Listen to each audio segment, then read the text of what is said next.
And there's this guy. I just take my headphones off for 1 second, and this guy just shouts, "Guys, we're totally Big Shawning right now." I don't think I'll ever forget that as long as I live. I'm gonna scream that at the RT tomorrow. Yeah, in a dead silent room. We're totally Big Shawning right now. I'm Big Shawning right now. I'm gonna tell you that when I text you that in the Discord tomorrow, you know I won my first game. Hell yeah. Clear the table, grab the dice. Grizzly and Jesse are in the house. Welcome to Rolling Recklessly, where the battle lines meet the sky. May your crips be high, may your pain never dry, and your rolls be ever reckless. Grab your dice, open your app, and pour one out for Scourge of Ghyran. What's up, everybody? Welcome back to Rolling Recklessly. I'm Grizzly. I'm Jesse. And joining us today is a friend of the show, Blake. Man, welcome back. I was gonna say I was also Jesse. You're also Jesse. Yeah, I wanted to be Jesse. I think the name was already taken. He's Vern. He got it for you're right. While Blake's here, he's Jesse and I'm Vern. Hell yeah. All right. What's up, listeners? I'm Messy Jesse, coming at you sideways, baby. We're just going to edit everything out and leave all that in. Hell yeah. All right, and today we're saying goodbye to General's Handbook that's given us some incredible games, some heartbreaking losses, and some huge hobby milestones. And some memories that are going to stick with us for a long time. Because whether you loved it or hated it, the Scourge of Ghyran shaped this entire year of Age of Sigmar. It influenced tournament list, army building, and how we approached games, and how we scored points, how we grew as players. Now, technically, we've still got one more tournament left before this GHB rides off into the sunset, so this isn't quite a funeral yet. Think of this more as a farewell tour. Yeah, it's almost bittersweet because, we know what to expect of this GHB. We've kind of mastered, the good aspects of it versus the bad aspects of it. I know you're really figured out on your tactics for this GHB, and the idea of, reshaping our whole game, our whole, army identity, and the whole way we approach each, game and each battle plan. It's going to be definitely interesting, but I'm ready for the shakeup. Yeah, I'm ready for it to be over. I mean, it's nice that we'll have, like you said, the one last tournament, Yeah, some people, they didn't like this GHB. What were your thoughts, Blake? I can't wait. Get me out of here. I just work here. The secondaries are unusable to most armies unless you're building skew lists. They better start lining up objectives on the corners of the grids because this is ridiculous. I don't like the multicolored objectives.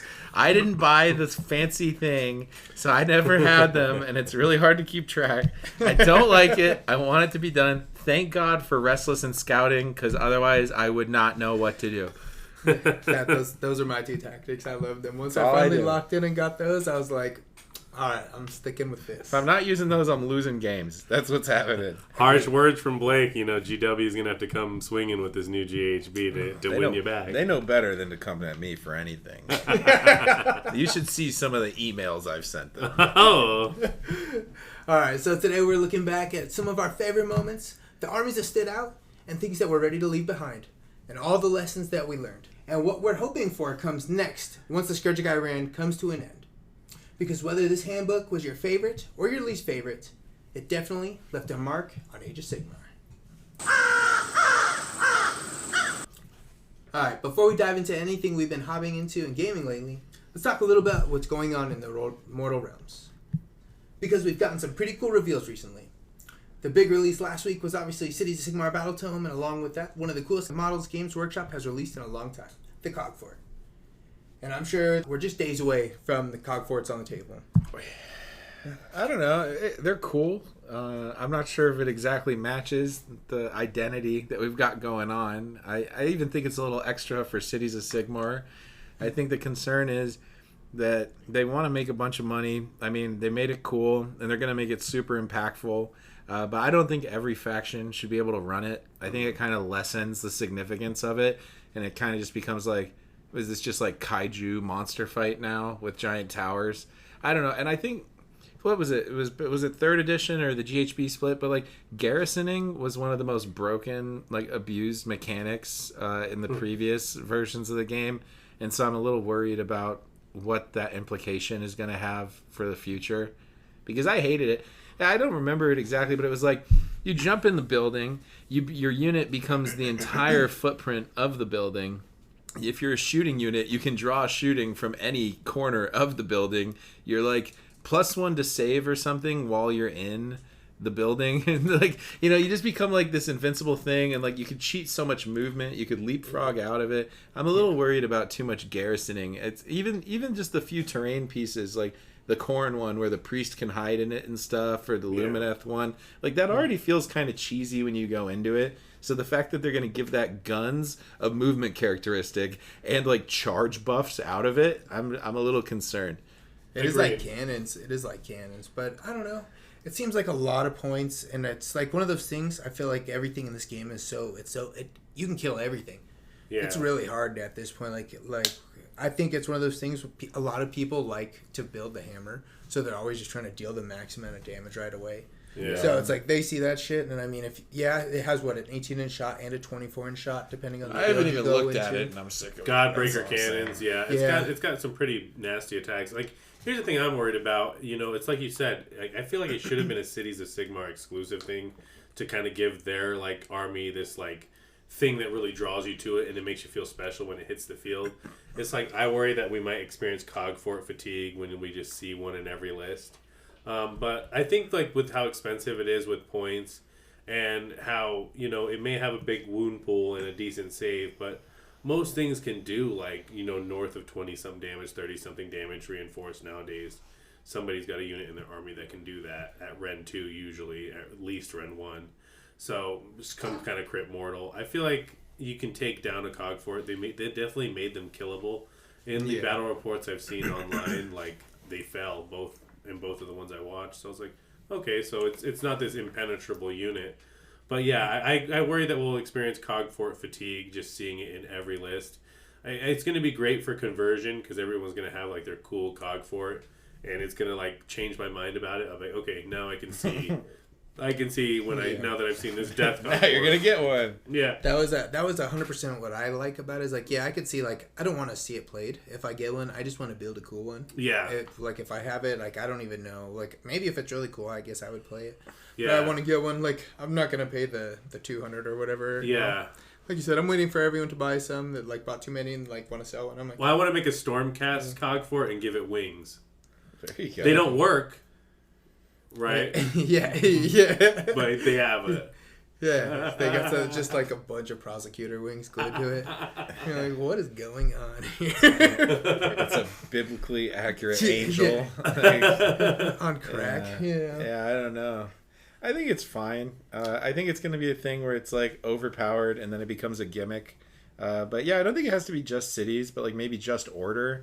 Because it's like, orcs don't have fancy houses, you know. I don't know what skeletons want to do with a mobile house. I mean, they justify it by like they stole it. I could see skeletons seems weird. Death seems kind of odd. Yeah, it's like, Night Haunt, and they're famous for their architecture. You know, it's like, what are we doing? Yeah. I don't know. It's fine. I just worry sometimes about how much Games Workshop tries to shake things up to make a couple bucks.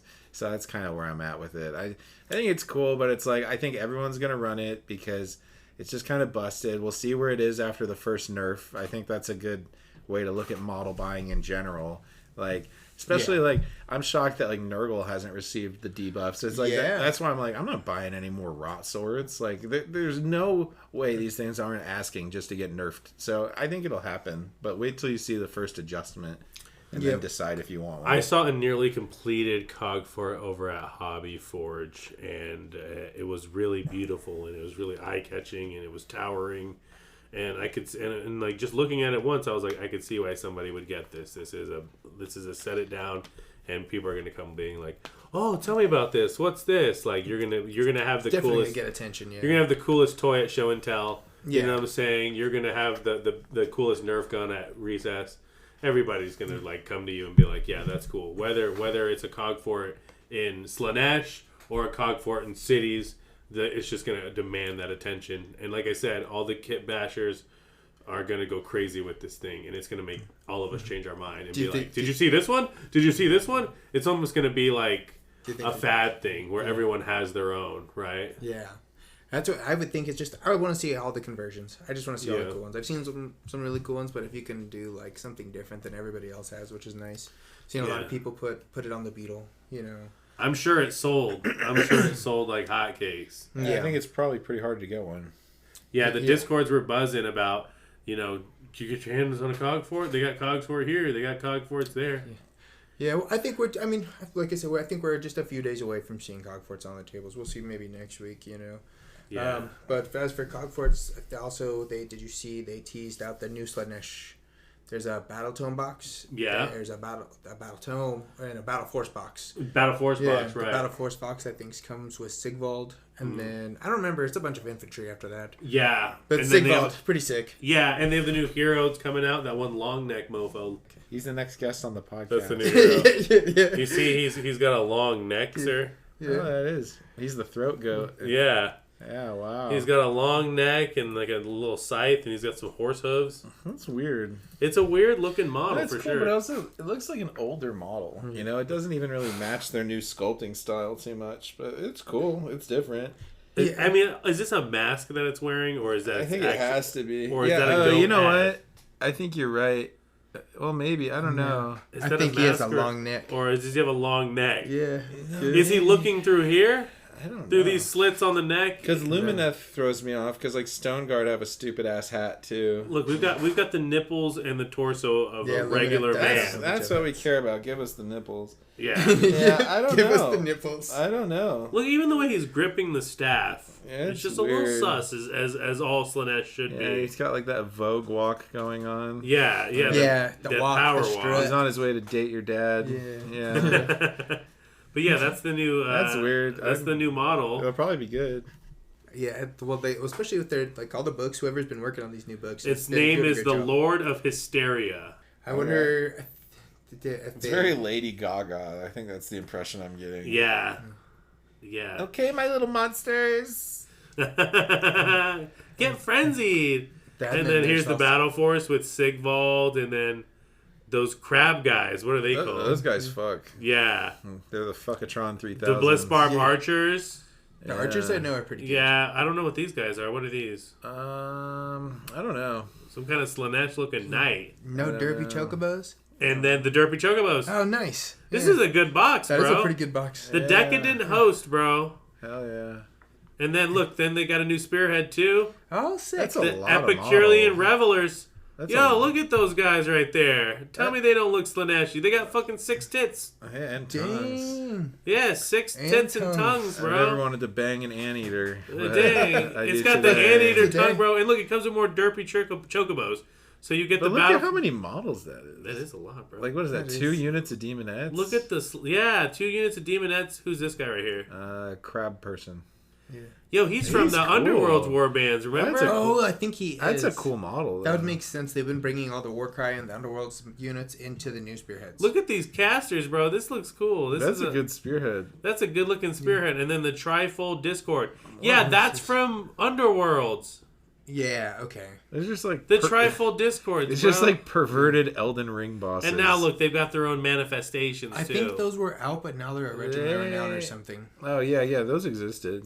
But These now ones are they're, here? But now they're now they're a regiment of renown.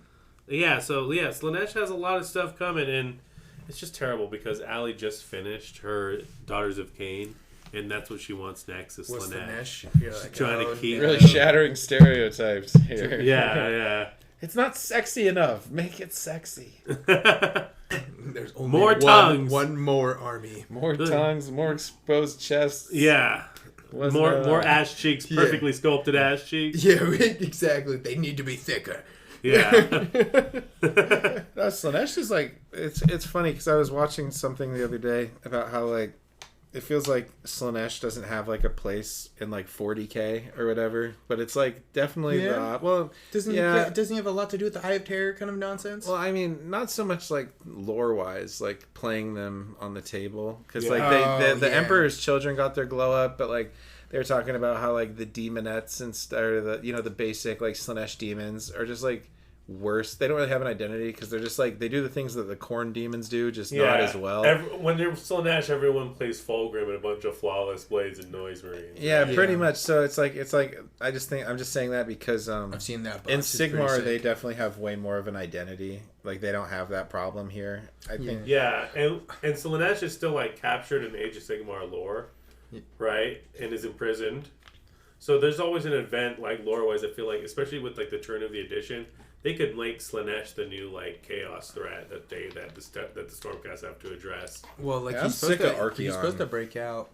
Yeah. It's always Archaon. Archaon this, Archaon that. Yeah. It's like, get a job. Somehow Archaon has returned. Go do something with your life, Archaon. Well, he never dies. He doesn't really lose. I know. That's the Skaven's job. Yeah.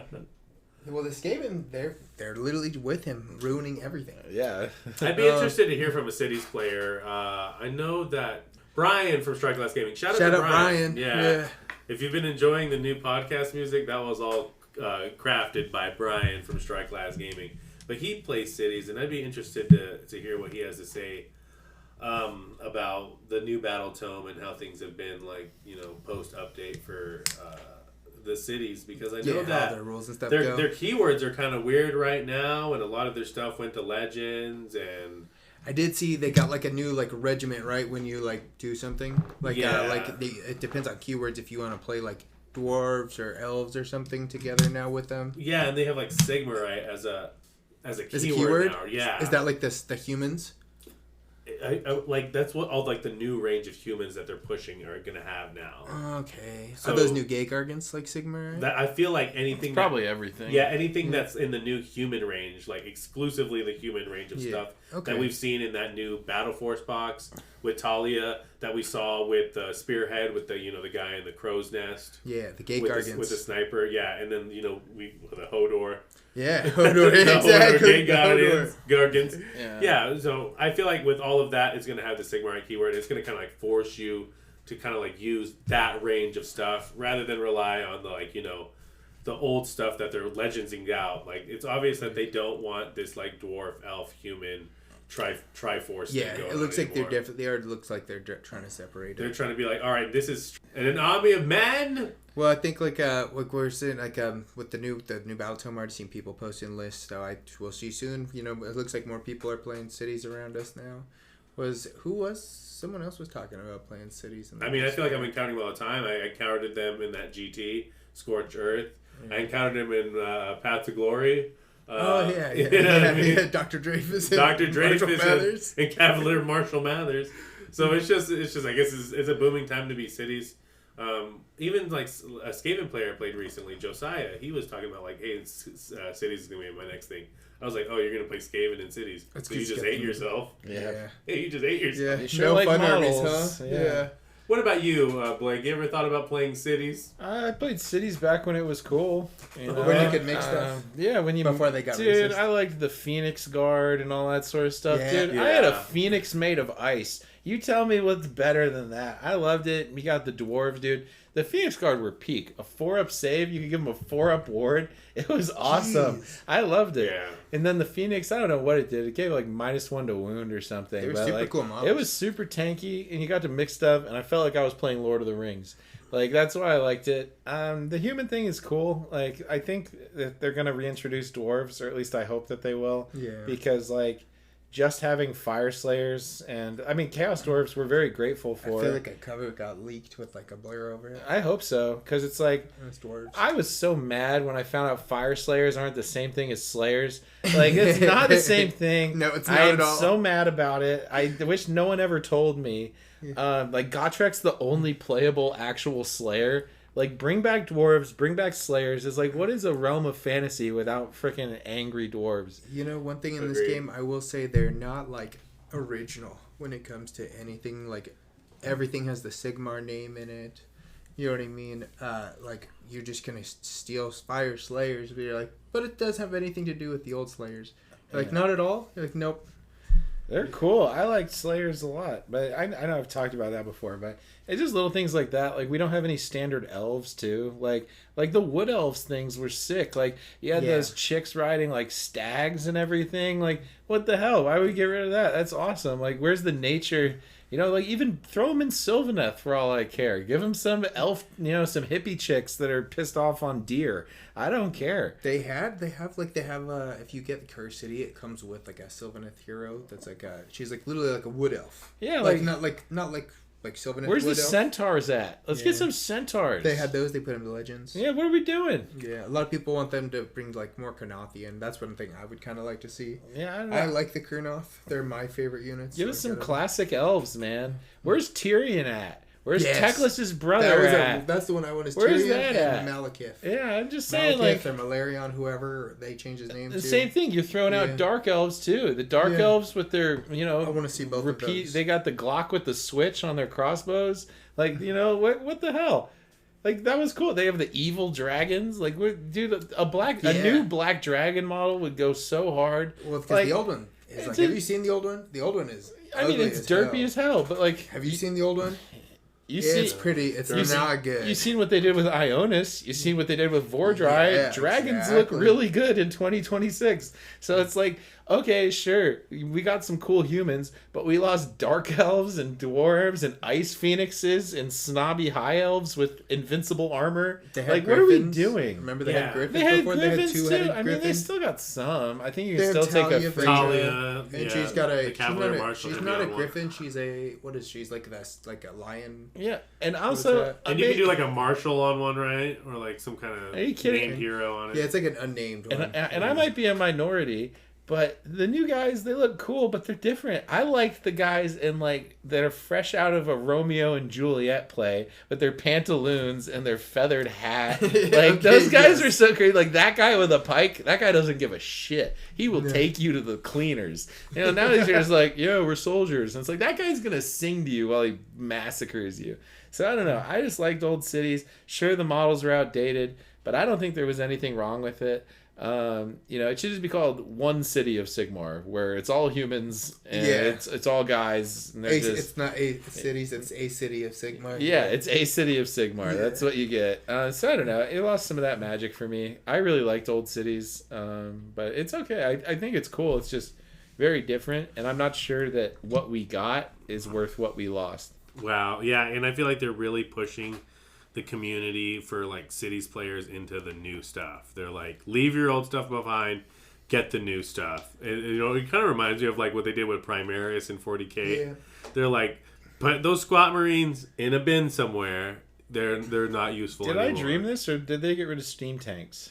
No, they still have steam tanks. Are they working them out? I feel like something said that. But maybe I don't think they're going Legends, but I haven't seen too much onto like their new I don't know. rules. I did see that they sunset like.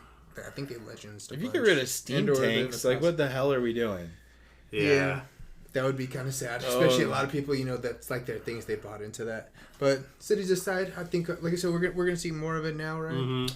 I need a topic that doesn't make me a hater. I feel like I've been a hater the whole time. Here's a great topic right now. Hobbying. What have you been working on lately? Oh, that's not going to change my tone. I've been working on Baronites, and I want to die. No, you don't like it? No, Ben. I talked to Ben about it, and he's like, "Oh, those Baronites. I mean, I only worked on them a few hours at a time, but it took me like 2 months." I'm like, 2 months? Really? Sheesh. Yeah. I don't know. I've been painting them for like 2 to 3 days. They look barely painted. It's terrible. That picture you sent me, it did like you're like, yeah, look, I did this half, and I could. Well, the problem is you got to paint the inside and the outside and the underside because you've got the skeleton bones that are exposed. You have to hit both sides of the armor, both sides of the cloth because they drape down under as well. And so I don't know. I'm at a point. I've been doing all the hard parts, so hopefully I'm going to be getting to a fun part soon, and I'll feel like I started making some progress. I painted the bases green today just to feel like I did something. Yeah, so you're like just moving forward with it. Yeah. So I'm taking some time off to try and work on my Soulblight as much as possible. So I'm going to finish these Baronites if it kills me, and then I'm going to do the Vargeists and my Vango Unchained, and then it'll be just True Blades. I'm excited to see your Vangorian Lord. Yeah, that'll be a fun weird one. looking model in my opinion, but I think you'll paint him up real nice. Yeah. He's very interesting. He's very tall too. I'm gonna tell people it's my girlfriend. Yeah, we're so happy together. We're gonna make that the thumbnail. It's you, like with the AI edit with Vango Unchained. I'll do anything with that Vango. Have you seen that? It's. Do you know who Rampage Jackson is? Yeah. He's a famous Twitch streamer. Yes. Yeah, absolutely. He has that Yes. picture with him and what is it? The creature from Star Wars. Yeah. What are we talking about? What does it look like? It's another podcast streamer. Oh, he looks like a creature Ryan from Garcia Star Wars. punched them in the stomach. Oh, you talking about Gorlock? Yeah, yeah, Oh, okay, yeah. I know what you're It's talking like about. Rampage cuddling Gorla. Oh, hell yeah. That's hilarious. Gorlock the Destroyer, duh. Yeah. I know everything about her. We're gonna do that same photo. Yeah. You're gonna be on Rampage's body, and it's gonna be Vango. That's fine with me. Yeah. I'm happy with that. How about you, Jesse? You been working on anything? I know you got a bunch of new stuff, yeah. Yeah, so it's supposed to be building. I finally built the rest of my soul. I mean, not my soul blade. Yes. The rest Soul of Blade. the rest of my Ostiarch Bone Reapers. So I've got the list completed and ready to go, and it's now on to painting that army and that 2,000 points. Subsequently, too, on the building subject, I finished building the rest of my corn stuff. I only had a Herald of Corn, like on a little chariot thing. It was a kind of a motherfucker to build, but that one was fun to get done. And then I got a Skull Taker too, so just some demon units to go with the reinforced bloodletters I just recently acquired. So I got all of that stuff built and primed, and it's ready to get the first round of painting. It's just when you have your whole army like kind of gray, it's hard to decide like which unit do I start with. Yeah. It's like, do I do like these horsies, which I know are going to be a pain in the ass, on the subject of horses. Yeah. Blake said they're so much fun, I heard. They're terrible. Or do I want to do 20 skeletons with bows? You know what I mean? It just seems like it's going to be a lot of work either way. Me, I like the fastest way to having the army mostly painted, so I'm probably just going to, prime them bone and then wash them, The skeleton horde. with skeleton horde. Yeah. You know what I mean? And then maybe like brush highlight it with like more gas bone, just more another like bone on bone on bone. Yeah. And then do all the armor, and just as long as the armor pops, like some of my Mortec Guard have red armor and some of them have blue armor, and I haven't decided like which one looks cooler. Like maybe red, maybe blue. It just depends. Your corn army's almost done.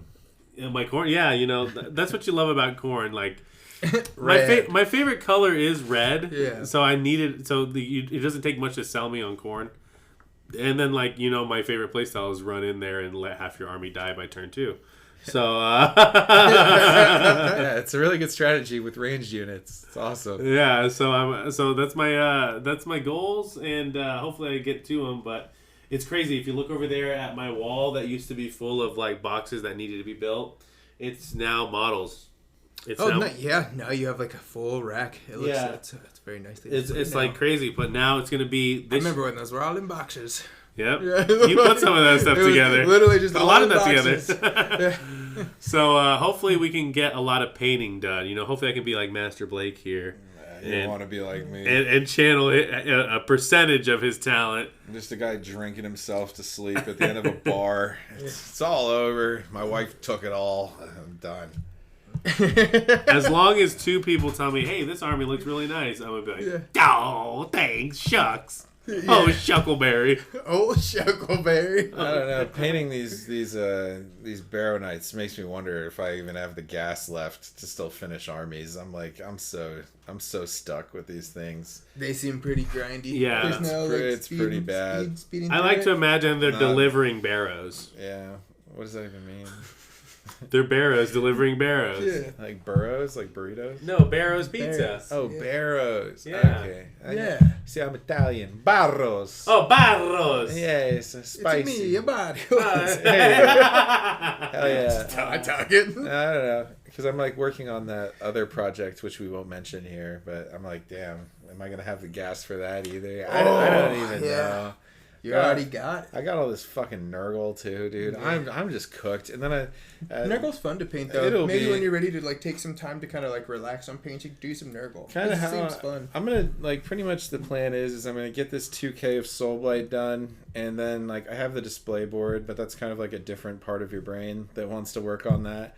And then I have enough time where while I'm finishing Soulblight, I'll play the Nurgle stuff, figure out what the 2K that I like looks like, and then I'll start wrapping my head around how to finish that. Are you gonna do like the noxious green looking Nurgle, like standard looking Nurgle, or is it gonna be something I'm wild? totally just gonna do box art. That's super me. That is not you. Yeah, no, they're gonna look Have you fucking seen the crazy. rest of his enemy? Yeah. They're gonna look crazy. I don't know why, but I just envision purple Nurgle. Maybe. I think I'm doing the purple. That'd be I'm doing The purple Nurgle would I'm be gonna cool. do purple Kroot, I think. So Purple Crew is gonna be cool. Yeah, kind of like Kragnos, I think is how I Nice. want to do it. That'd be really With cool. like all their predator quills, they could be like that luminescent green, and then like purple skin. I think that Okay. could be Oh, that'd be tight. sick. Yeah, so I don't know. I don't really plan stuff out, but I'm just trying to focus on Soulblight, and then I got to paint the word bearers for that guy.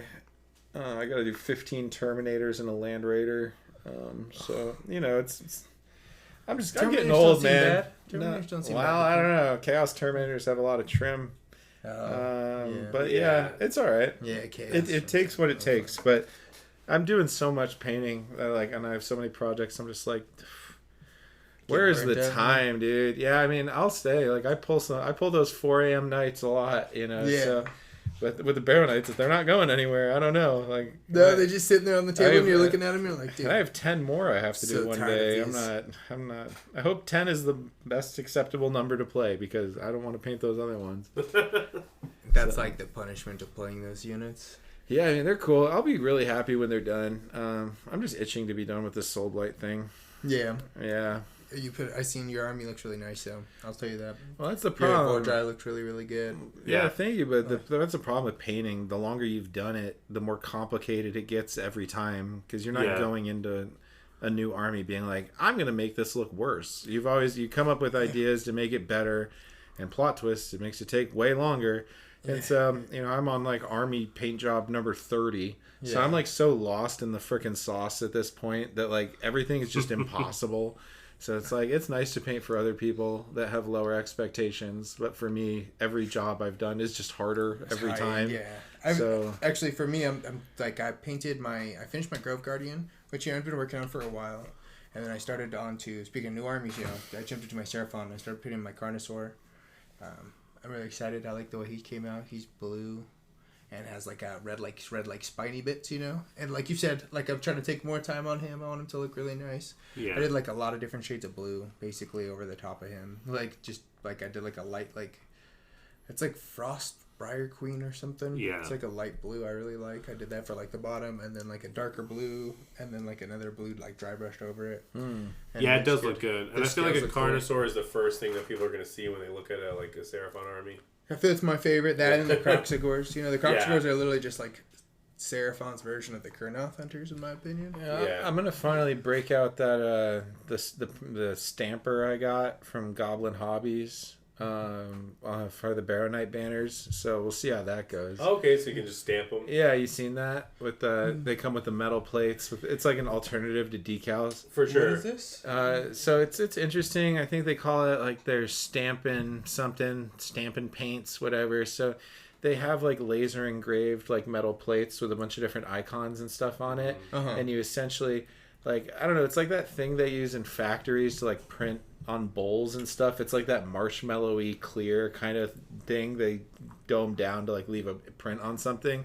Okay. And they have it, but like it's for decals and stuff for your guys. So pretty much you you put it's essentially nail polish into this tray, and then you squish the thing down on it, and then it's on Makes there. like a press. Yeah, and then you press it onto your model. So it's like a way to cheat doing decals or cheat doing freehand. So I bought it. That sounds really cool, especially if you paint Warhammer 40k. You know what I Yeah, mean? yeah. For 40K 40k, specifically, it's huge. Like you can do all sorts of like numbers and stuff like that. But they have a decent amount of options for fantasy stuff. Like because I bought it because I figured it'd be worth it to like even go back and just redo all my banners because all my banners are just flat color. So like I have one plate that has like a horned rat head on it and stuff. I have stuff I can do. Yeah, there's stuff I can do for Gits too. So like for all my armies and stuff. There's definitely a lot of things I can do to like because I don't freehand at all. That's just not my jam. Yeah, it was tough. Yeah, so it does look so super it's pretty tough. cool. I'm just a little intimidated to try it, but I'll definitely do it on the Barrow Knight banners. So we'll see how that goes. Yeah, I'd say that'll be exciting to see. That looks Yeah, cool. either it'll go really good or I'll ruin my model that I worked hard to finish. So Just at the very end after all of that. yeah, Like, oh, this looks terrible. yeah. Let's flip that coin. Let's see what happens. That's a gamble. I don't know. You didn't do a test one on something? I mean, I'll probably practice, but I don't know. I'm probably too impatient for that too. I'll probably just go for it and then be pissed. I mean, I think if Like, why didn't someone watch me? that's all for our hobby. Did you guys get any games this week? I had my work. I don't know, bro. It was the weekend after was like super busy, so I didn't get to play any games today. I know you guys at least played today, right? Yeah, Blake crushed me with his True Blades list. I didn't really get to see what the True Blades did, but everything else on deck had enough damage to pretty much table my army. Soulblight, are, like we've said previously, are in a really good place, and they're a really strong army. If you've bought into the army at all, if you've been playing them this edition, you're in a good place, and you don't have to really feel worried. You don't have to feel worry on the horizon. I think they'll continue to do well in the next GHB. Yeah. I don't think that they're really nerfable now. Like, their rules are just written so well, and their units are really strong, and every time I played them, they were just a problem, bro. And it's a problem I haven't figured out how to solve yet. So we'll just keep working at it and see what we do in the future. But yeah, Vordry showed its value. So Yeah, I don't know. I was thinking about taking him out, but now he might stay. he's back in. Well, my lists are always about like things that look cool too. So I don't think I'd ever take him out just because he's such like an iconic. He's the Yeah. centerpiece model for you guys. You For know what I sure. mean? Yeah, and he's just so good. Like, there's a lot of centerpiece models, and it's like, okay, you're cool, but whatever. Like this, when I look at Vordry, I'm like, might be the greatest model I've ever seen. So I don't have the heart to take him out. Yeah. And if people are stupid, then like he can allow you to snowball into being like invincible. But I don't know. I don't know. I'm not gonna take him out, but I get very frustrated with him sometimes. Yeah, I feel like your army, especially, you have like so much on the board for also being like everybody's pretty good. Yeah. You know? They either soak damage or deal damage. Yeah. Like, and you're really good at like spreading out when we played. You were Yeah. kind of all over the board. Always. Yeah. You gotta swarm. Horde meta, dude. It's not unique to this game. Horde meta is always the way to go. Yeah, it does. It definitely sees that now that I added like dryads and like all that stuff because I didn't run that. I was just super elite. As long as you have damage, like, just go horde. It's fine. Like, have a couple ways to kill things that are that can kind of, I don't know, because like the horde is like kind of like playing like against an hourglass, because it's like you have a lot of really good tools, but they're not going to last forever. So you just got to try to do enough damage to the stuff that's going to kill your horde really effectively, and then after that, like, take the trades you need to take, and then you just win the game. Because not a lot of armies, especially not elite armies like Stormcast, you kill a few of their units, and then it's just like, all right, have fun playing one objective. Yeah, That's all you're gonna get. Yeah, it's tough. that is super tough because I think even you were basically able to get like you would have gotten Master 3, which is like the win more. You know what I mean? Like where you take all the points, or no, Oh, it was Restless. a Master. I mean, Restless 3, where you collect all the points. Yeah. That part's super Yeah, I think hard. I got all the secondaries. Yeah, no, I think it's really doable. Like, that's why, but that's my problem with this edition too. Is like, outside of that, I don't feel like I have anything. Like, I'm gonna start. That was my last Soulblight game for a while, Yeah. and I'm gonna start playing Nurgle for a little bit. But I don't know I know what my list is, but I don't know how the hell I'm gonna score any points. It's just because it's just so slow. I don't know Everybody's what the hell gonna I'm be gonna running. do. I don't jump around. I don't do anything. So I really need this GHB to come out because I don't think I'm gonna score any points with the list that I want to play. So that's my problem. Is I don't feel like I'm actually playing this edition unless I'm taking Scouting or Restless. And I know a lot of people feel that way too. Like, people struggle to find tactics. I liked the way that we used to do it. I liked there was that pool that you choose from, and you pick one at the start of your turn. You can only choose it once. You get a couple unique ones from your book, and that was it. I thought that was fun. I liked it. Like, kill the warlord. That's like a totally reasonable thing to expect, Go and take 2 combats with army units that weren't in combat, or whatever the hell it used to be. Take the flanks. And they instead always of all seize this, the center. instead of all this arbitrary / impossible things to do for a lot of armies, like Lumineth is a good army, but Brad has been playing this army for like 8 million years, and he still doesn't know what frickin' tactics to take because there's nothing good to choose for them. Jeez. I think Yeah. It's like what Treasures of Ghyran is like the default for a lot of people. A lot of people do that. But one. it's like that's not because they're confident in their ability to do it. They're just like, This is the easiest I thing I guess can this play is it something for. I can do if things go well. And it's like you shouldn't be going in with that being your game plan. Yeah. That's why I'm like scouting, restless. If it's not that, I'm probably losing the game. Well, I think Wrathful is pretty good. You know what I mean? Because it's like you're just trying to take objectives anyway. So it's like have more objectives seems like a pretty easy one to get. Well, Yeah. a lot of them have an easy first step, and then it's Yeah. like impossible. Like what's the one like that's like it has a first easy step, and then the second one's okay. So 2 units that got charged, those are the lure units. Attuned to Ghyran. Yeah, and then you have to have 2 retreat. units. Yeah, you have to Yeah. retreat those, and then also get both of those in, and they have to fight or something. No, what And you have to do is I've learned it's you have to retreat 2 units out. Yeah. And then attempt to charge with 2 units. Yeah. And one of them has to hit. It's Crazy. It is. I've never even tried it. It's like, let me devote like a lot of armies barely have more than 4 units in the first place, much less 2 that they can just offer as sacrificial lambs. And then the thing is too, it's like, okay, like I don't know if you're just offering your best units to the middle of the table, Yeah. but one of those things gets cleared, then you're not going to be able to retreat with 2 units anyway, and it's just going to get worse, and then you're like locked out of that tactic for like ever. Yeah, I agree. That one seemed really. I don't ever hard. see anyone taking that one. I'm just hardly saying, ever. comparatively, like I think scouting is the only one that gets easier. Yeah. So it's like it's weird at first, but it's also not that hard. Yeah. Once it gets going, I feel like that's Just the run with easiest some one. cavalry. I Throw like 'em. scouting. Yeah, it's- Scouting's like my favorite. I'm just saying, half of the tactics feel unusable to most people. So get me out of here. Well, that's a great way to segue. Let's segue right into our main topic. This is basically going to be our goodbye to Scourge of Ghyran. Goodbye. Alright, so let's talk about Scourge of Ghyran. And when I look back at the season, the first thing that comes to mind is just how different it felt compared to the other GHBs I've played. It felt like Games Workshop took a look at every faction and said, what's missing? Because suddenly armies were getting new war scrolls, battle formations, enhancements, and battle traits. Jesse, what do you think? You know, it's tough because Scourge of Ghyran brought some awesome war scrolls in the form of like Scourge of Ghyran, Iridan, you know what I mean? Made him a lot better. Yeah, it came with some cool artifacts, you know what I mean, and I do appreciate that.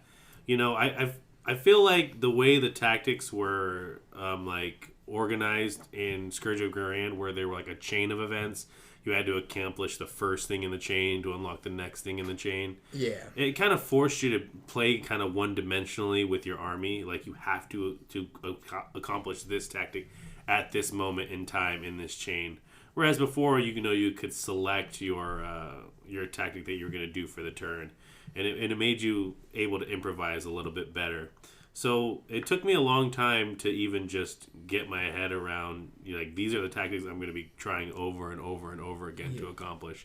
And that's why I ended up just running Restless and Wrathful the whole entire time. Because I was looking for cards that A, synergize with each other, and B, were pretty accomplishable with my army, which I felt was limited by, I don't have as much on the table as other people. So having a lot of like board control isn't really like something Stormcast do. So it was really tough, like, and so it makes like the target kill objectives more alluring for my army, and so that's why I went with Restless and Wrathful. Yeah, because you're just trying to play the game at that point. You know what I mean? You're like, I know how to take objectives. Absolutely, Yeah. I'm like, and if I could get like the first 2 on the card on each card, like, I'm happy. But I never ever played a game thinking I'm going to get all 3 of these cards, and that's probably why I didn't win very much. But I just feel like these, like when in our games, I feel like I'm going to at least accomplish these ones. I'm going to at least score these ones. It's just tough. I'm glad that it's finally going to be over, bro.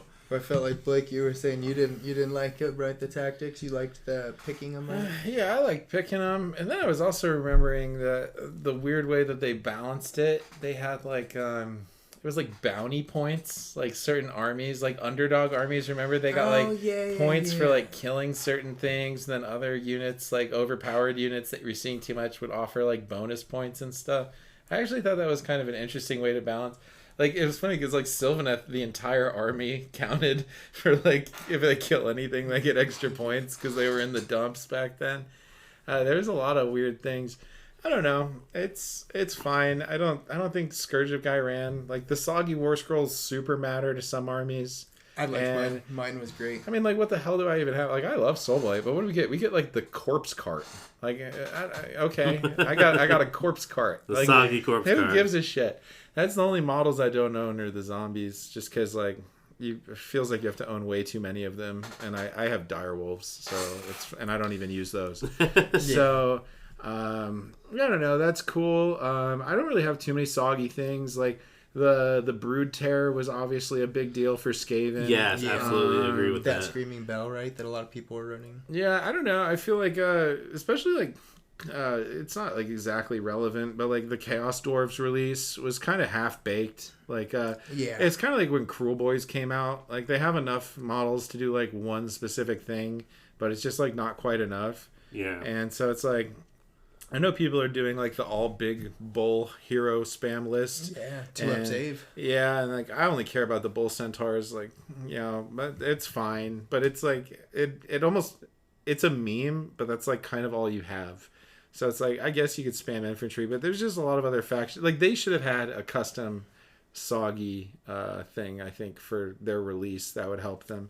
Yeah, because it came out like basically right around the same time. Yeah, I don't know. I feel like those guys were kind of neglected. That one did seem really lazy because it's weird because they released like a good string of books, all right around that time too. Yeah, same thing with Gits. I don't even know what soggy stuff Gits has. I couldn't even tell you. So I don't really. I guess they had a war scroll that was really good, like an infantry. I don't know which one, but the Fanatics were interesting. Or is it the Spore Splatters? Is that yeah, those are the Fanatics. Yeah. So we're doing a 3-man tournament where we did a 3-man tournament in the soggy era, and we're doing a 5-man team tournament in the soggy era.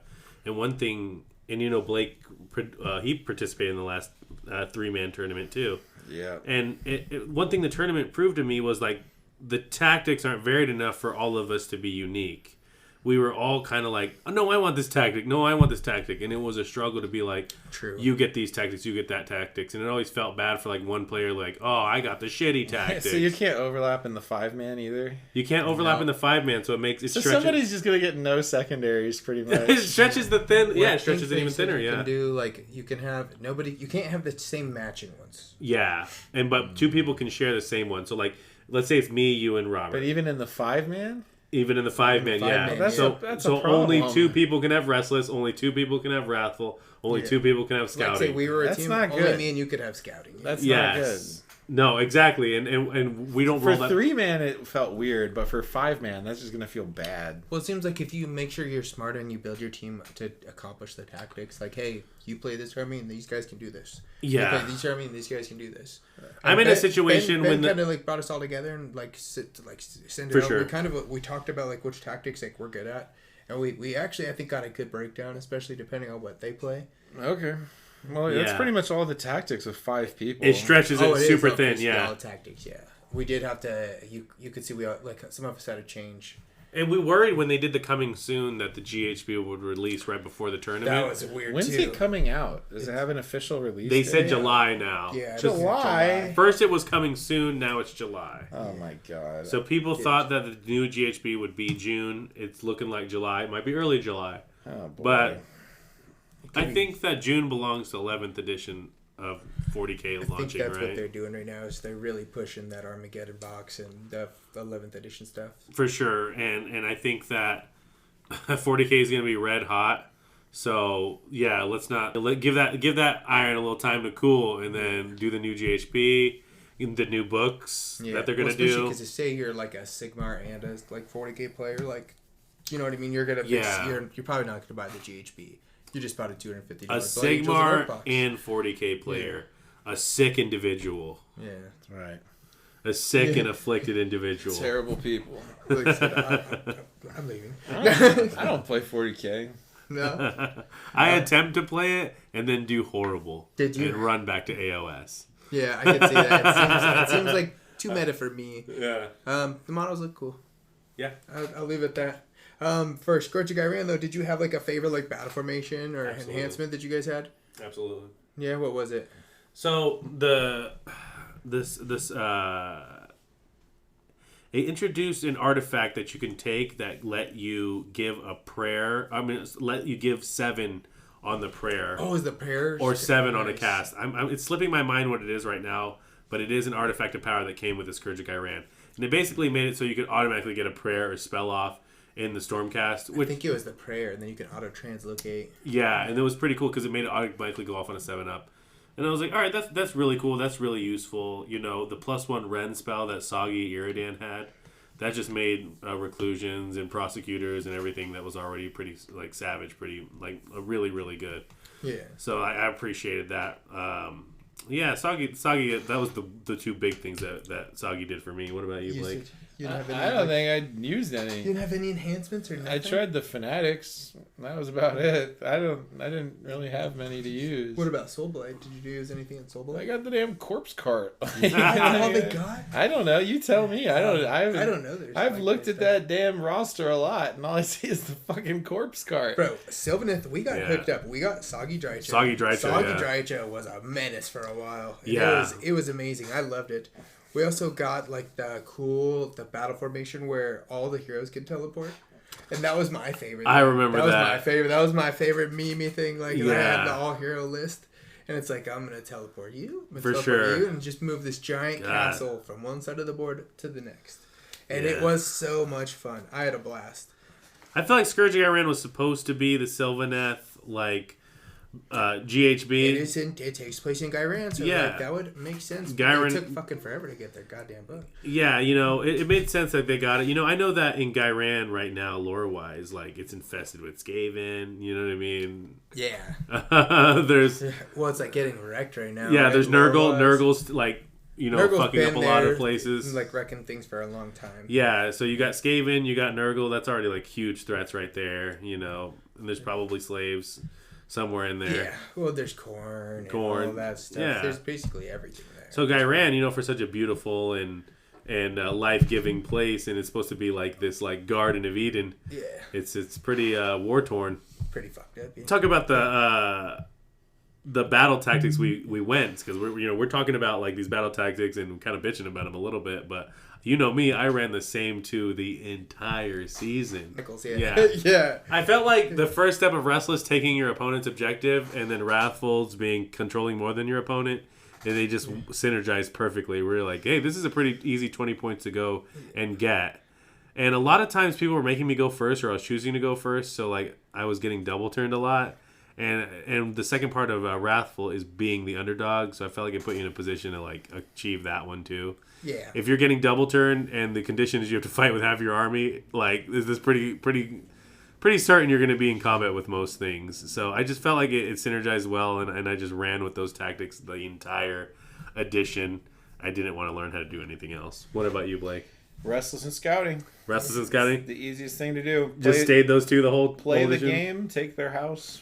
That's it. And then just stay on their side of the board. That's what it is. You just gotta stay over there. It just gets easier. It just gets easier as the game goes on. It's the only one that made any sense to me. When I did the Monster Mash list, I did a couple. I could do like a couple different things. I did Intercept a lot. Yeah. I could do Master a lot.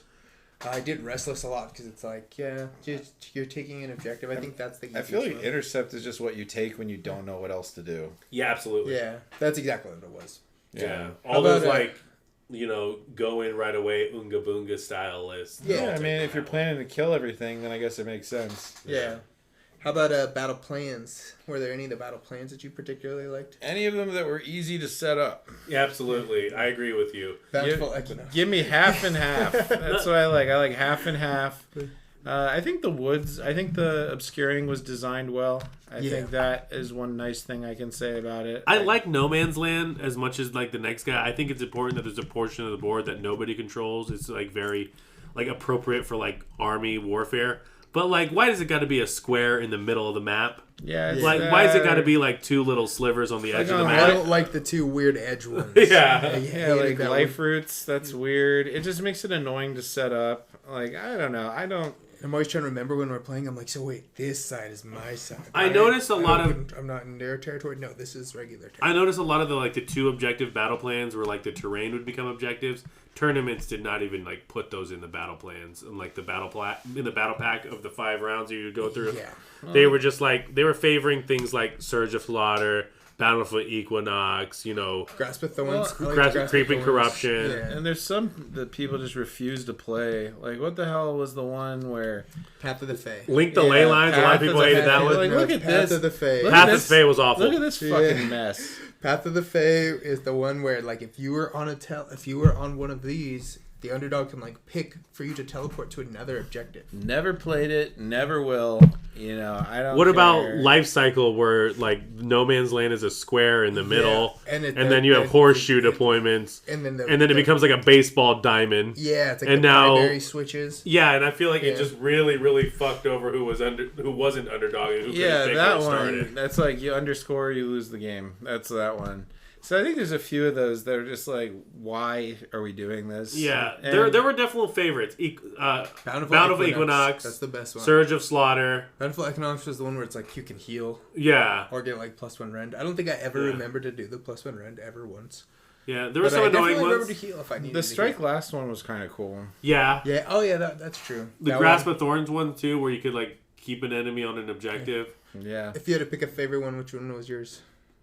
Probably Bountiful Equinox, because like what Blake said, it was easy to set up. It heals, like you said, so that's useful, but it's not game breaking. Exactly. That's what I like is when it's not like the twist isn't like too cruel. Yeah, and then it has the simple scoring: hold 1, hold 2, hold more.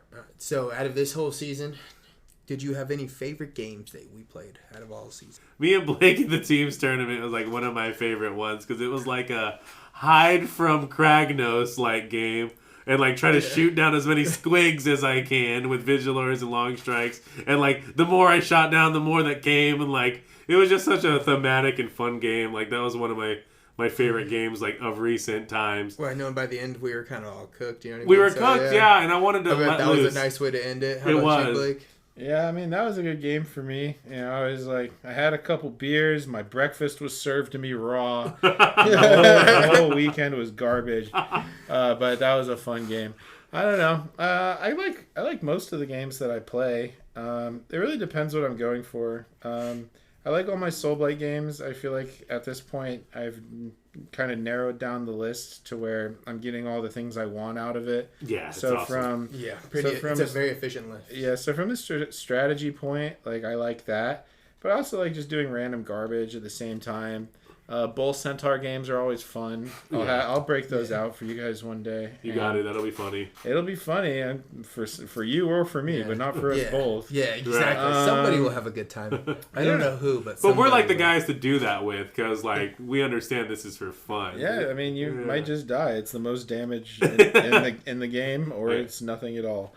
So I don't know. There's a lot of things. I've played a lot of weird games. Like my least favorite game was when I was teaching my friend, and he wanted to play Nurgle, and he brought nothing but Nurglings, and I brought a soft list, and I was just like waiting for him to kill me with Nurglings, which he did not know how to do. And like by round 3, I was just like, just drive your car over me. Nurglings are not very good. Yeah, they do nothing, but they don't die, and I wasn't doing damage. It was a noodle fight. So I don't know. I like most of the games I play for one reason or another. But yeah, I'll say the Jesse game, sure. The GHB brought along with it a new Path to Glory as well called the Blighted Wilds. Yeah. And I've been in a Path to Glory over at Hobby Forge, and I've been playing my first ever Path to Glory and Blighted Wilds, and that's also a memorable game, part of this like edition. I remember there was a game we had talked about it on a podcast, like where we were kicking like a kickball, a cursed Kernel, and it was just hilarious. And I was just like, I didn't even know that Sigmar could be played in this like arbitrary, weird way.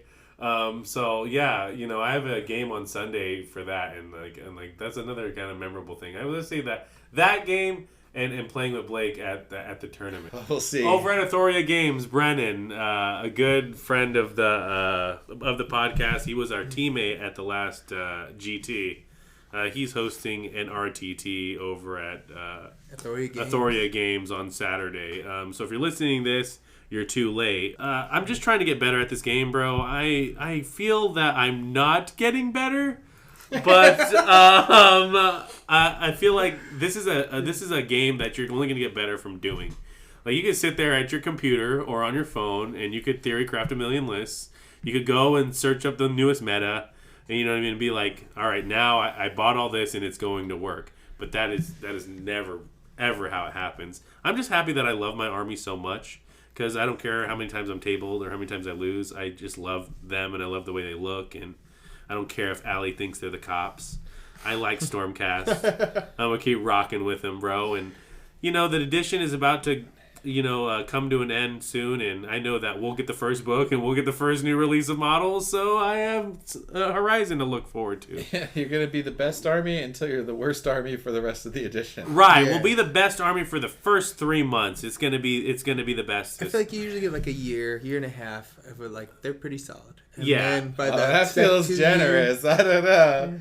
It's like when they came out with the Stormdrake Guard. Those things were spicy. Like, everyone was pushing those. Yeah. And now nobody even runs them. I feel happy that I have the entire range, so no matter what gets good, what gets bad, I'll be able to use it. Yeah. That's right. You need more Vanquishers.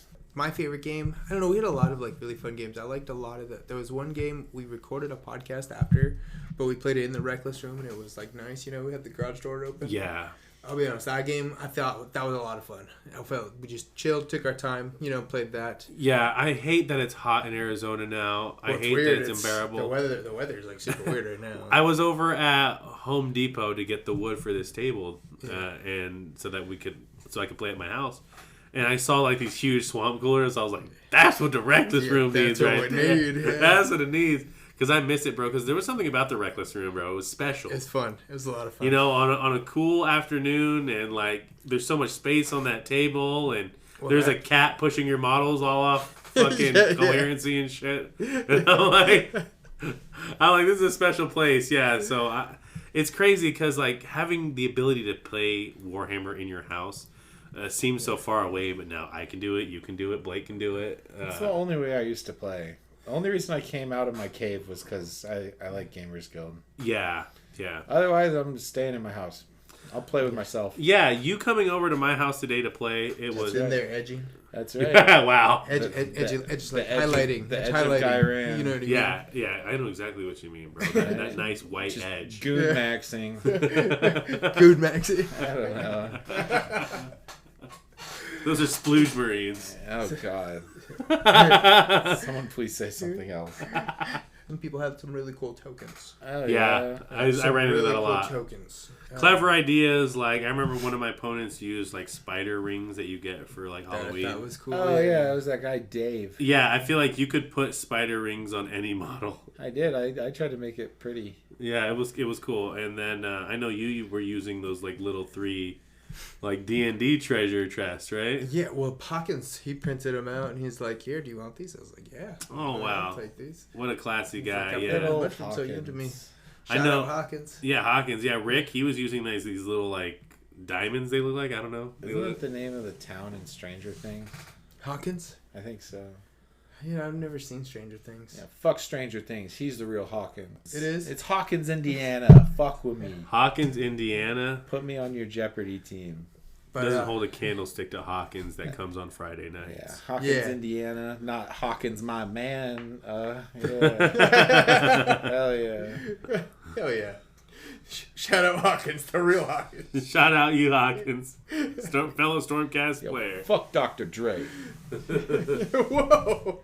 But was there a moment in the season where like, okay, it did take a minute, for like the battle tactics to really kind of figure them out, yeah. I still haven't For figured him everybody? out. I'm No? just waiting for it to be over. As I was going to ask, like is there any prom moment night. where it clicked, where some of them clicked? Like the scouting one I liked. Yeah, I feel like I could consistently score at least 15 points, but like that all elusive 20 always kind of like escaped me when I could hit the 20-point turn. It felt just amazing, but I felt like some people they were just hitting that 20-point turn every time. I mean, I've got a handle on the ones that I got a handle on, but that's about it. Like, I think most of my games are like 70 plus lately. I remember once I switched my list to like the Dryads list, that's where we got our new book, like oh. I just don't know. I can do all of these. I was shooting for Yeah. like 50 in a game. Like I felt like 50 was a good amount. Sometimes I would hit 30 and good, just be completely embarrassed. Yeah. Yeah. When you get the 20s, you're like, rough. Man. Yeah, but I felt like when you finish post 50, it could still feel good. It was. I feel like it was tougher to score than it was during the start of the edition, during the GHB 24-25. It was definitely harder to score. I know, like, towards the end of that GHB, you and I had, like, the complaint that things were getting kind of samey in our games. Yeah, that's what... Well, see, that was one thing I liked when they, like, introduced these new battle tactics is the last battle tactics and the ones where you could pick first, I felt like all my games started going the same way. Like, I would pick this battle tactic first if I went first. If you went first, I would pick this battle tactic. And then, like, I was literally just doing that to the point where it's like, it was autopilot. And game flow was geared towards that, right? Yeah. I also have beef with the terrain placement. You don't like where the terrain placement is? No, in these battle maps? it makes it impossible to set shit up. Agreed. Yeah. Especially if you have a big faction terrain, bro. Like, what are we talking about? I haven't known where to put a gnawhole this entire fucking handbook. There's nowhere to put them. You're either putting them in East Africa and nobody's there, or it's like you have to put them in front of someone's face and they're getting destroyed. That's why I don't even want to play Skaven right now, because it's just like, what the hell am I even supposed to do? You made it impossible to play my army. I'm enjoying it. For me, Yeah, terrain is really beneficial to your army right now. It's like, oh, nice. You need creeping corruption tokens. Yeah, I need to get some cool ones. I've seen there's these Pro Painted Studios. They make my, that game board I have. Yeah. They made that. They make the custom, like, Sylvaneth tokens. Okay. Pro Painted Studios. Sponsor me. Send me those tokens. Creeping corruption tokens. Code Reckless. Give me 15% of my money back. Use our code and it'll be 10% more. But we get it. It's our money. Yeah. Do it enough until it pays off the tokens, and then I get the tokens. For sure. That's a good... I think they would take that deal. Yeah, I'll keep doing it. Sell your ass for tokens. Yeah.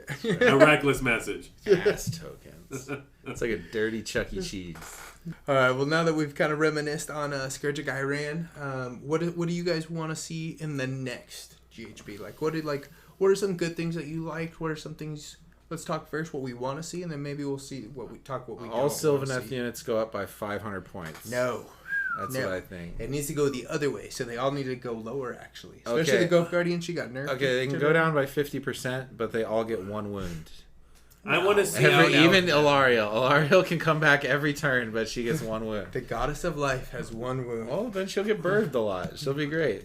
I want to see the tactics return back to a pool that you can choose and not be locked behind this sequencing thing. Like, you're going to do this one first, then this one, then that one. Or just make more. That's what I think, is they need to make more. Because I think they only had, it was 6 of them? They need to make like 12 of them. 6 of them, half of them are unusable. Yeah. And I think, so there's 3. I think they should, it's literally just 3.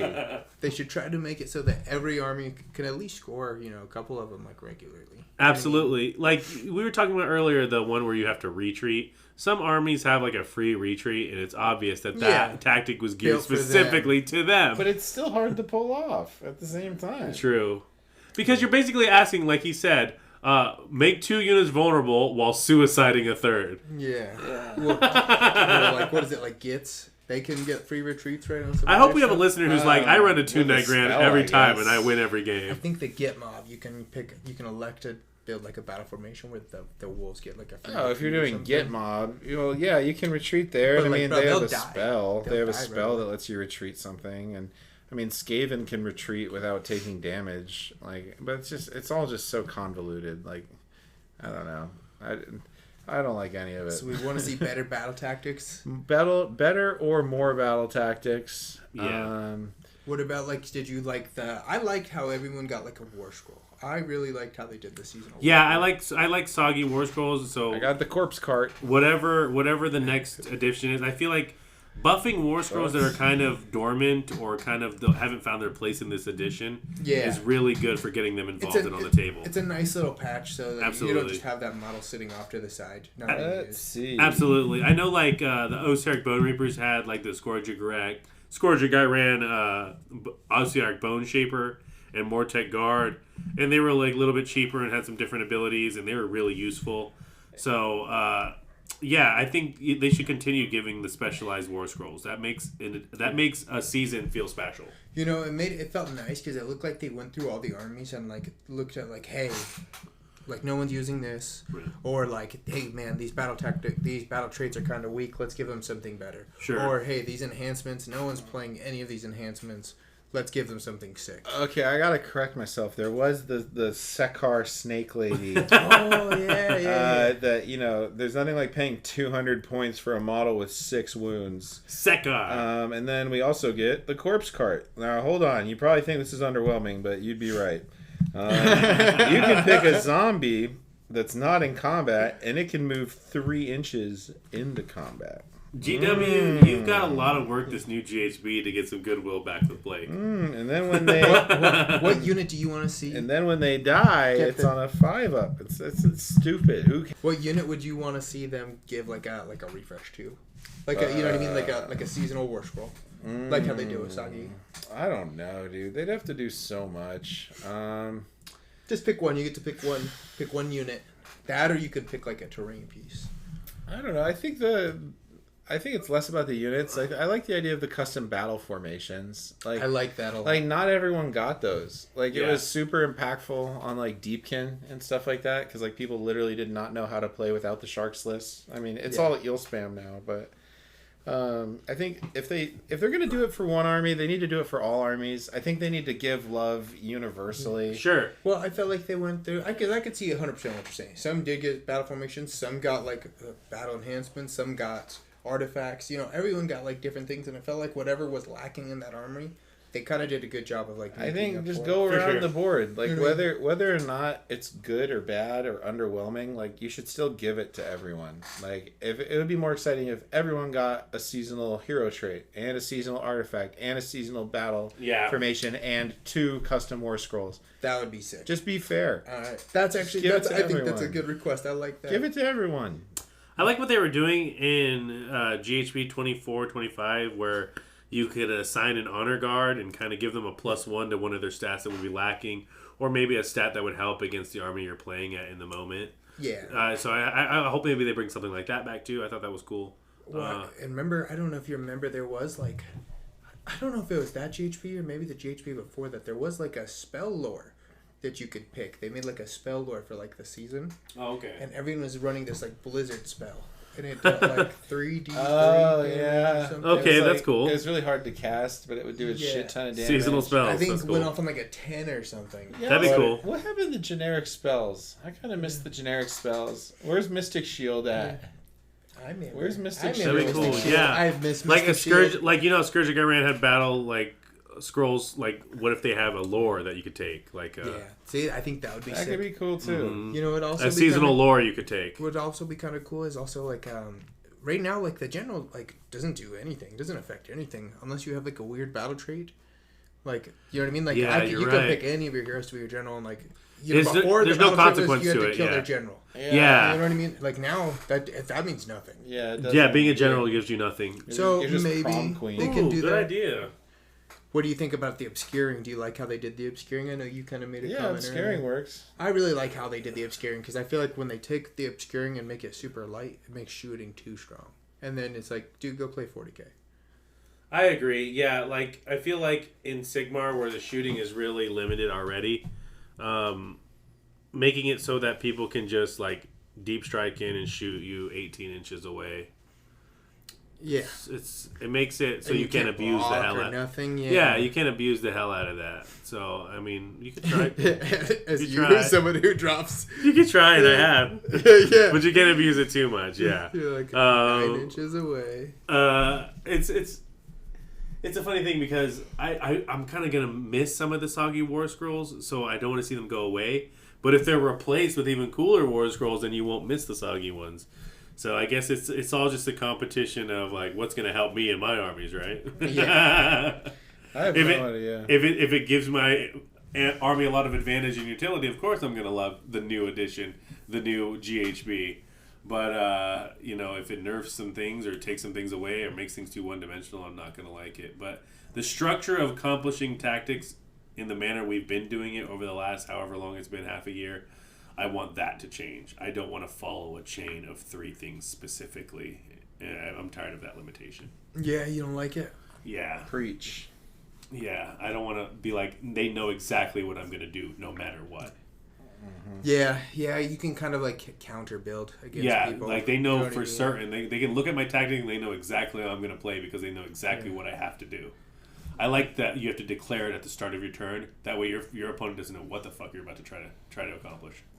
Yeah. I like the pool of objectives, and then you're like, okay, I have it in my mind, the ones that I'm going to try to accomplish, and now my opponent has to wonder the whole game, which objectives did he pick? Because you have to declare them, whereas now I know exactly the objectives you're going to try to do the entire time. Yeah, your tactics. I think originally they were trying to streamline it, so like so many people weren't spending their hero phase going, Yeah, I'll be honest. I can't it's remember like that happens how many anyway. times, how many times I remembered where people would like, they were like on their movement phase and they're like, oh shit, what am I doing? Yeah. What is my objective? I did it, dude, all the time with my battle tactics. Yeah. We would be like shooting phase and I'm like, what am I trying to do? And then at that point it's like, oh, I'm going to try to pick to kill that guy. You know? Yeah. Yeah, now that you're like, shooting at him, I'm sure you are going to try to pick that tactic now. It's almost like, what if they like... So I thought that was a good solution to the problem. I don't like the ones we have, but like, what if they, instead of made them separate, it was just like step 1, step 2, and step 3 things. Yeah. You could like do 2 step 1 things and 2 step 2 things. Make it like a branch tree. Yeah, kind of. Okay. Like you start on this one, and then it branches off into 2 different ones, and then it branches off into 4 different It ones. might make things too That'd be cool. easy, but like, I don't know, it kind of makes Like you more can kind sense. of pick like the tiers. Because that's how Path to Glory is for picking battle plans, so I can see that for picking tactics too. That'd be cool. Yeah, I mean, something like that I wouldn't hate, but it would also be hard to balance because, I'm sure it would eventually reduce down to like, oh, these are the easiest step 1s, so everyone's now doing these, but at least it would give you some options. So there might be a right way to do that. I don't know. Yeah. They don't pay me to figure it out, so For sure. Yeah, I agree. I feel like we should rank them, right? Like if we do what was the number 1 battle tactic. Probably what's- Restless. Restless, a billion %. Yeah. Okay. Restless. Play Number the game. 2, What do you think? Wrathful. You think Wrathful? Wrathful cycles or scouting. I think Scouting.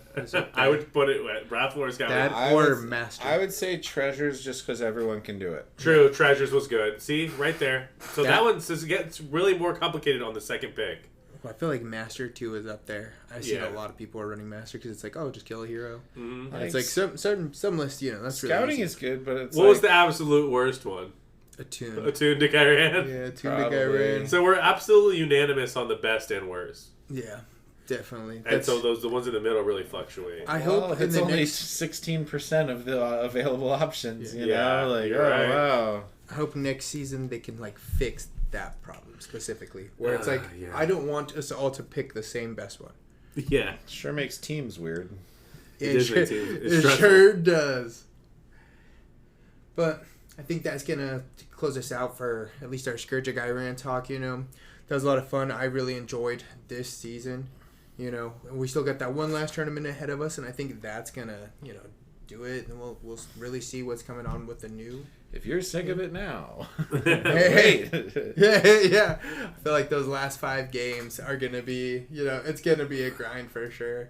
I feel like the team's tournament that we're going to be at the end of June, I feel like that's going to be like the last hurrah for this edition.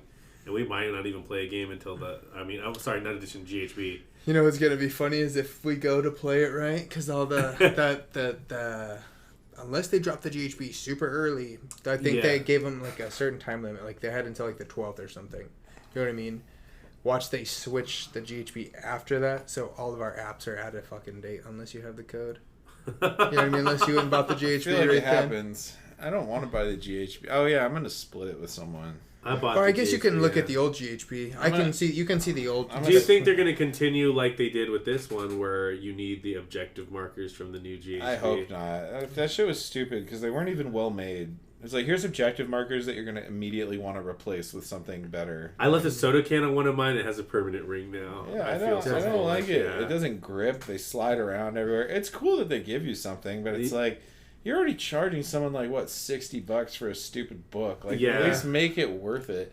Like, God 1000% forbid they give agree. us value. Yeah, can't we get the mouse pad grip on the bottom? We got like felt from like Hobby Lobby. I'm looking Well, it's one of those, like, you know how they make the mats for Magic? You know what I mean? sure. It's like, bro, you could have made 6 Made of that those. neoprene, baby. Yeah. Like, come on. Yeah. Like, Casey got me some of those, and they're I don't super even nice. care I if it's like full them of a lot. asbestos. Just like make something usable. Yeah, and it's funny because the ones that you got are color coded too, so it worked with the GHB. You had like the blue, the purple, the two green, the two red. It's super cool. Yeah. Yeah, and I was like, wow, how is this Etsy product nicer than the GHB that it spends $50 for? Yeah, I think she said she got them for like $35. Yeah. And And talk about when you don't have the GHB and it's just like locked in the app and it makes you feel like a peasant, like you're behind this paywall. yeah, it's that's one of the most like frustrating things I'm sure everybody hates. You know, it's like one of those like, if I'm already paying for Warhammer Plus, like, dude, just give me the fucking rules. This is already Give the me most bet. expensive thing on Yeah, earth. Why are you yeah. making it like nickel and diamond me now? So I was like, I'm gonna buy models. But you'll get that anyways. model Yeah. once a year. Well, I'll get the model, but now you're making me buy a book.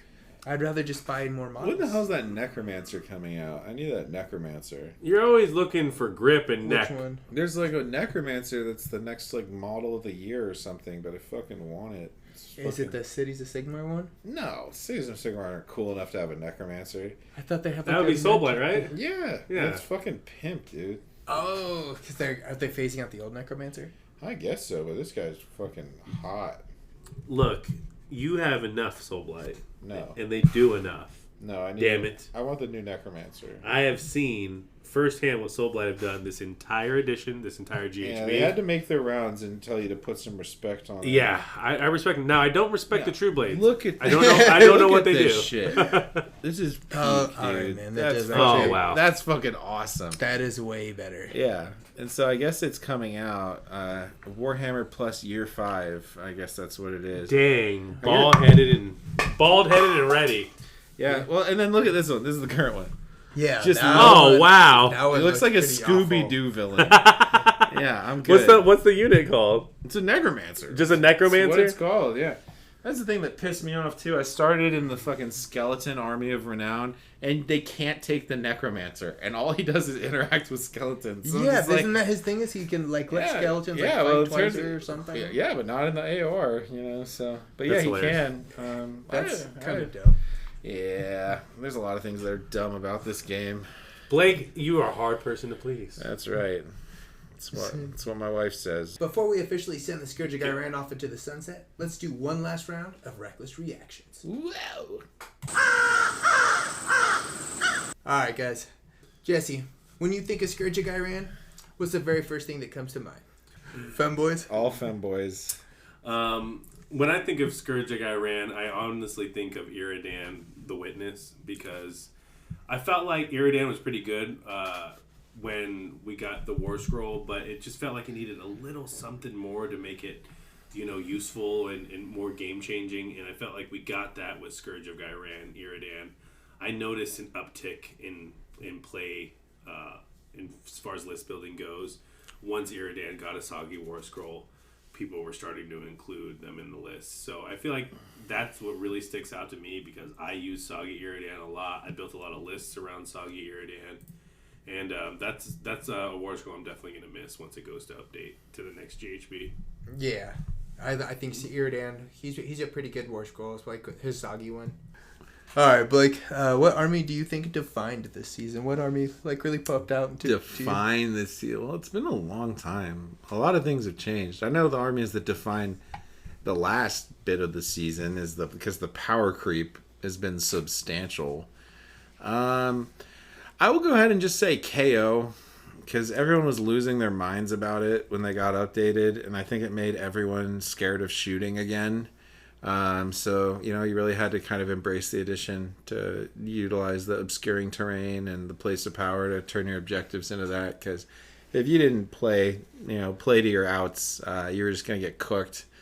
Yeah, and if you got to play, if you're playing a big monster, it better be worth it because you have those skew lists like that, and You're just going to get shot off the table. you're just gonna get checked. Like Vordry ain't taking that, bro. Yeah, I thought they were really good. I liked when their book dropped. I actually got a bunch of KO. Yeah. And they had that thing where like you could every turn you could turn off the ward. Oh yeah, that was really fun for me. I Like, loved nice. I loved when that happened. Yeah, it was bad. I liked that. And then you could also you could run in and you could bring the Sky Wardens with you and give them both first strike. Yeah. You give 2 units first strike first. And then you'd fight somebody, and then they would move away at the end, which is awesome. Give them a Cogfort. Let them do it again. Oh man, yeah. Cogforts, airships, whatever. It's Garrison Palooza.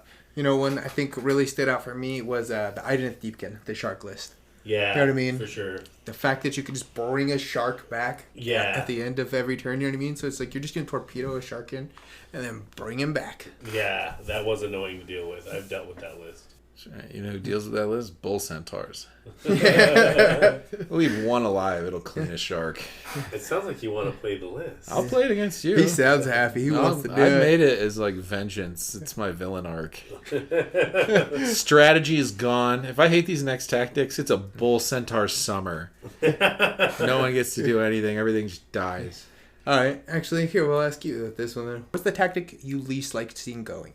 You see, I don't even have the name of it. I only know the 2 that I do. I don't know. Whatever the stupid underdog one is, or I don't know. One.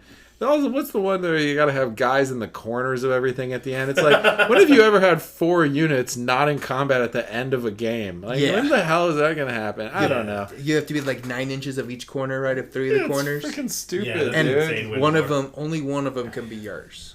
That's an insane win more. Yeah, it's some of them are so positive. I love it, and it's like contrasted against the 3rd step of scouting. It's like literally just easier. It's like, do you have terrain in their territory? And it's like, well, yeah, you made me hold 3 of them for the last step. So it's like, that's the only one that hands you the 3rd one. That's the only one that hands you the 3rd one. The other ones are all like, refinance your car with a 4% APR. Also drink 3 Arnold Palmers while, singing the Pledge of Allegiance or some shit. At the same time. That's right. So it's like, what the fuck even is this? Yeah, I feel like a lot of the battle tactics were like Ponzi schemes. Yeah, it is.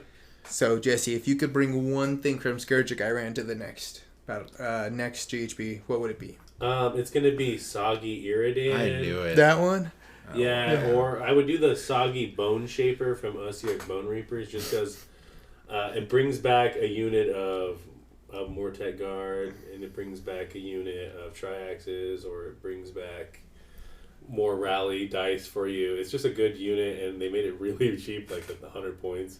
I picked Scourge of Ghyran Corpse Cart. It really matters. It made a huge impression. Everyone was running it. It made such a big change. It's like the Barack Obama of Age of Sigmar. I know, Robert, you really liked Soggy Drycha, but then she got a really good War Scroll in the book. Yeah, Got the War nothing. Scroll's better now. Yeah, so I would go with the battle formation that let all the heroes teleport. Yeah, that I part's knew just that. fun. Are you sure you don't want to be on Team Corpse Cart?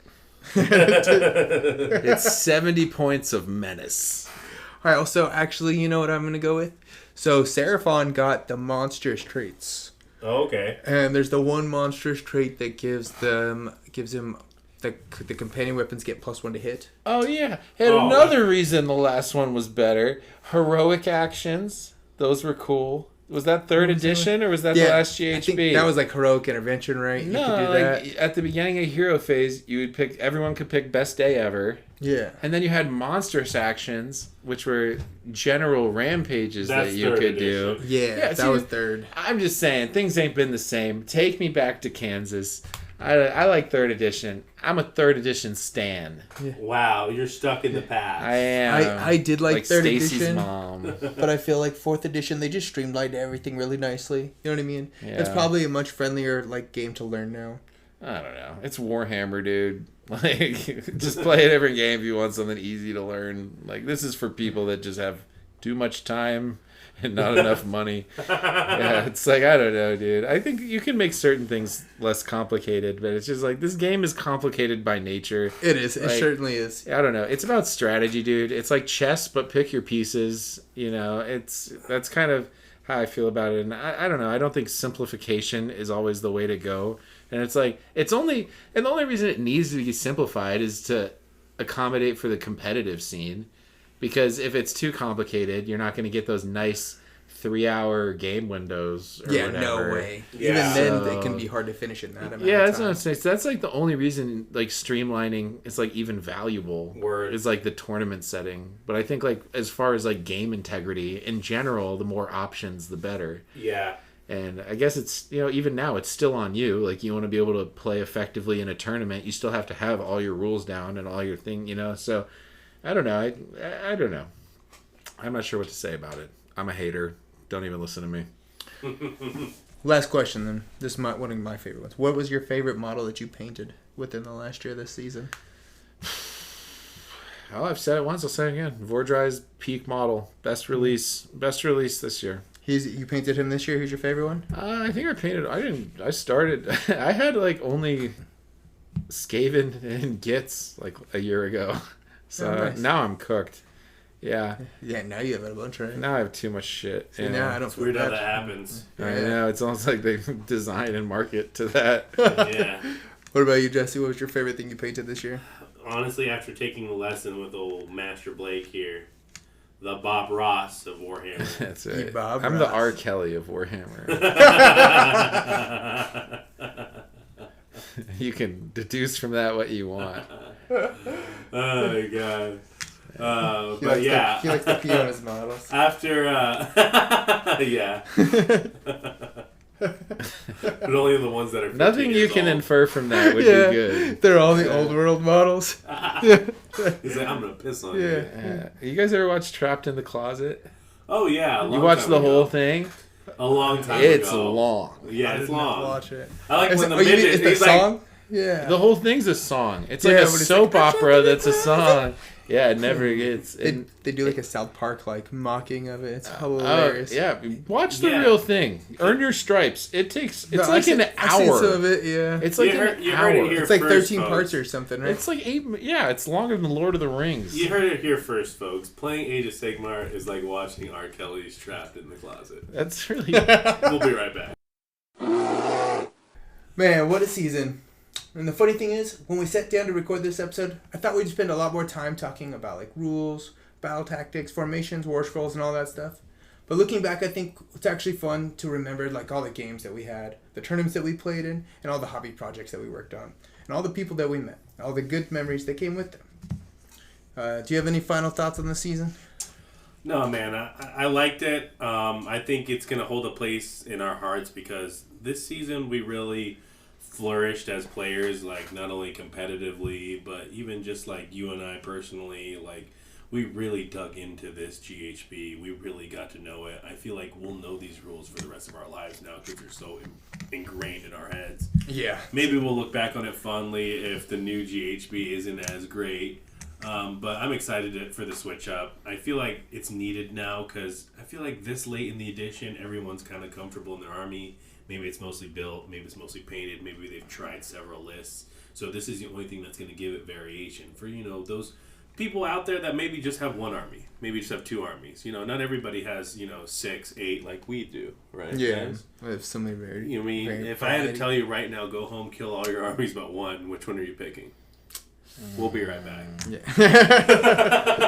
That's tough. Because it's like, do you pick the one that you actually enjoy the most, or the one you're glad that you're done with? Right, Yeah. because, emotionally and lore-wise, I'm connected to the Stormcast the most, but, like, I would hate to see my other stuff go away, and, so I feel like getting new rules, even in just a GHB, whether I want to pay that $50 or not, it gives the whole format a shake-up, and I feel like that's really needed right now.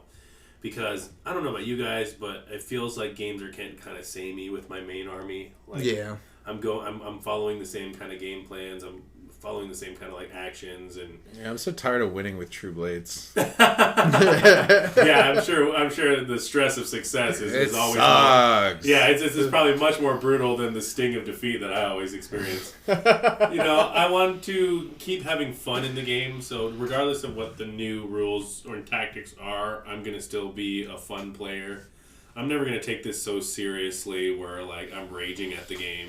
Unless I'm playing Corn, then it's gonna be thematic. But Yeah.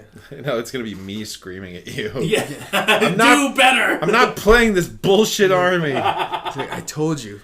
We're not doing this list. You're like, Vern, what did I tell you about yeeting your front line? Yeah. And when I'm mad at you, you're Vern. I'm Vern. Yeah. When he plays corn, you're Vern. Yeah. When we're friends, you're Jesse. Oh, you just turned me into Stern Vern.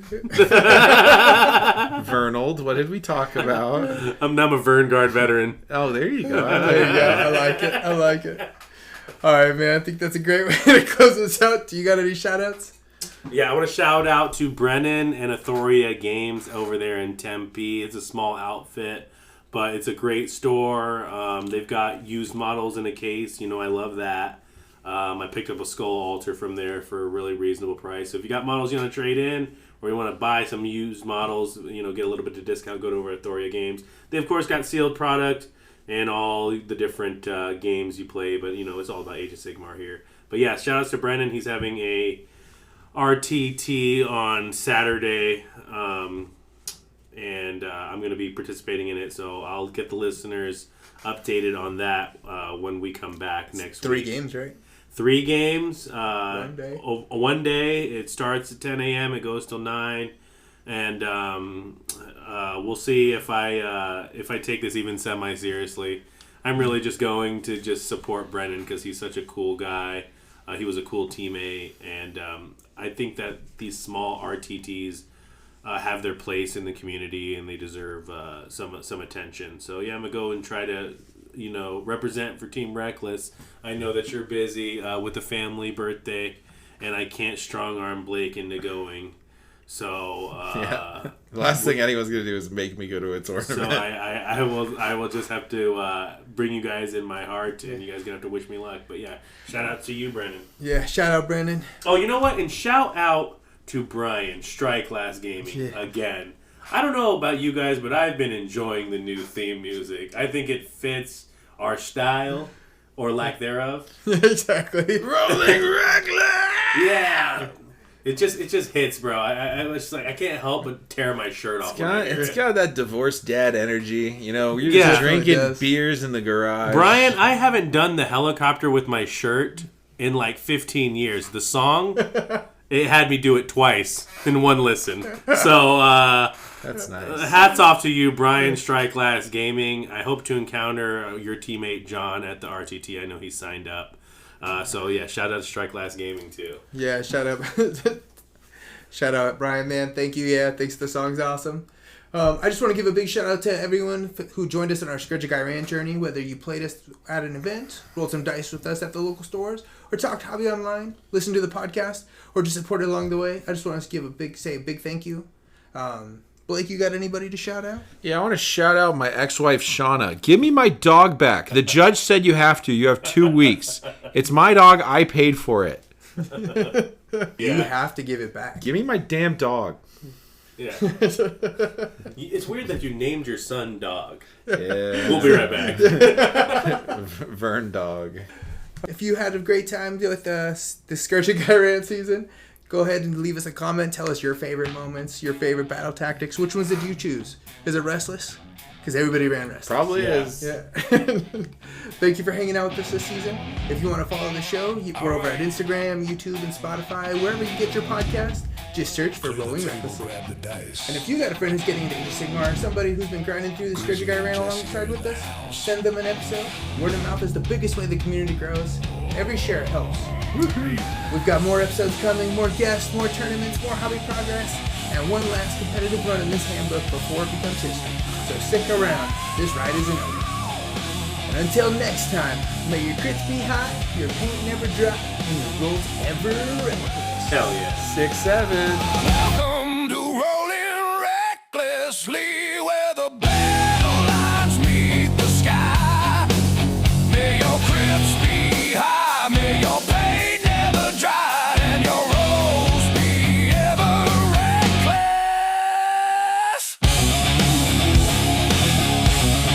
Oh, yeah.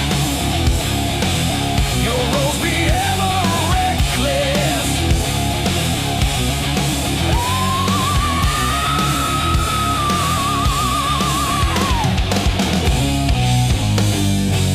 Roll 'em if you got 'em.